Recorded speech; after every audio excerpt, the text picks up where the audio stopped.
তাকাও, তাকিয়ে বলো।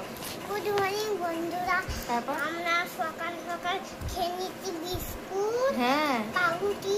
হ্যাঁ, আর পাউরুটি তো পাপাকে খাইয়ে দিয়েছো। পাউরুটি পাপাকে খাই দিচ্ছি। পাপা কোথায় গেল? কাজু। হ্যাঁ। আর গুড মর্নিং এভরিওয়ান, ঘরকন্যা সায়ন্তানী ব্লগে তোমাদের স্বাগত।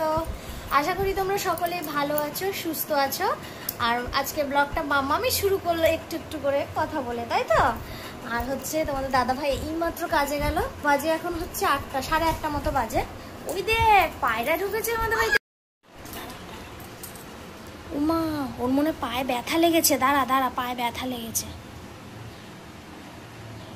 কি করে? পায়ে ব্যথা লেগেছে মনে হয়, কোথাও লেগেছে, ও খুঁজে পাচ্ছে না জায়গা। এ দেখো একটা পায়রা ঢুকেছে। ও ভয়ে ও কোনায় বসে আছে, কি কামড়েছে? ও বেরোতে পারছে।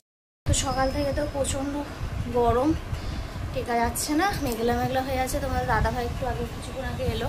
আর দেখো নতুন বাড়িতে একজন অতিথি প্রবেশ, পায়রা এসছে। পায়রাটার মনে পায়ে লেগেছে, ওটা বেশি উঠতে পারছে না, বসে এক কোনায় রয়েছে, ওই জন্য আর কিছু করলাম না। তো ওদিকে ভাত চাপিয়ে এসেছি, এবার কাজকর্মগুলো করবো। আমি মুড়ি দিচ্ছে মা। হ্যাঁ, খাচ্ছে না, ও মনটা খারাপ, পাটা ব্যথা না, ওই জন্য। তো চলো আজকে ব্লগটা দেখতে থাকো, সঙ্গে থেকো।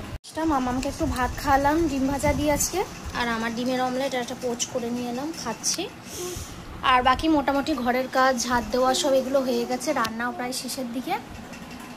আর বাকি যেগুলো থাকবে সেগুলো এখন করবো খেয়ে দে। এখন এই ফলগুলো অনেক দিন ধরে শুকাচ্ছে, খাওয়া হচ্ছে না, তাই সব একসাথে কেটেছি, বসে বসে খাবো এখন। তাই তো মা? 1:30 বাজে, আর এতক্ষণে কাজ করে সমস্ত পুজো করে পরিষ্কার করে ঠাকুরের জায়গা পুজো দিয়ে এলাম। আর মামা মেয়েরা স্নান হয়ে গেছে, তো জানে। এবার খাবো ভাত। চলো আজকের মেনুটা দেখিয়ে দিই।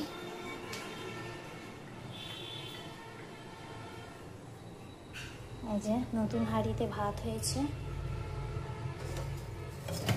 এটা চিংড়ি, সব রকম সবজি দিয়ে চিংড়ি দিয়ে একটা তরকারি করে, এটা থানকুনি পাতা বাটা, টক ডাল, উচ্ছে ভাজা, আর হচ্ছে আম আর টমেটো মিলিয়ে একটা চাটনি। খাচ্ছে দই। খাওয়া গেছে মা? ভালো লেগেছে? এই লাইট জ্বলেছে, তাই তো।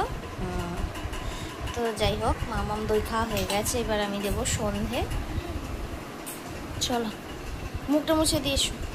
দিন পর কারেন্ট গেছে, বহু মাস পর, এই যে এতক্ষণে এলো।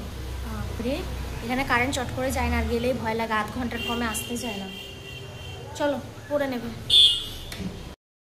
বাজে প্রায় 8:30, হ্যাঁ 8:45 বাজে। তো মামামকে ওই জন্য খাইয়ে দিচ্ছি।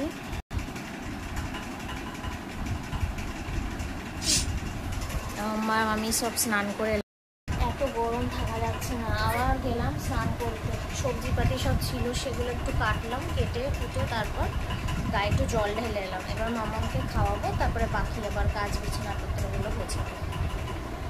গুছিয়ে নিয়েছি, এবার দেখো কাগজ টুকরো টুকরো করে মামাম কি করেছে সেগুলো এখন ঝাড় দেবো, পরিষ্কার করব। আর এই ঘরে ধরো লাইট জ্বালায়, এই ঘরে যে সবজিপাতি সব কেটে ধুয়ে রাখা আছে, এগুলো সব ফ্রিজে ঢোকাবো এখন, কালকে রান্না হবে। প্রত্যেক দিন একই চিন্তা, কি রান্না করি, কি রান্না করি।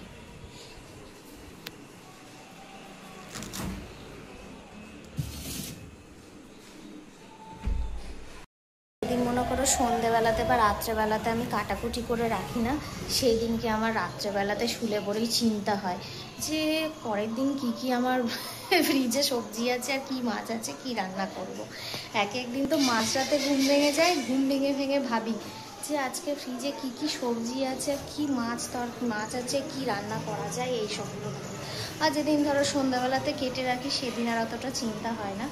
তো তবুও একটা মনে হয় যে কি কি সবজি আছে, কি করলে কার সঙ্গে কি খাবে, মামামের জন্য কীরকম রান্না করব।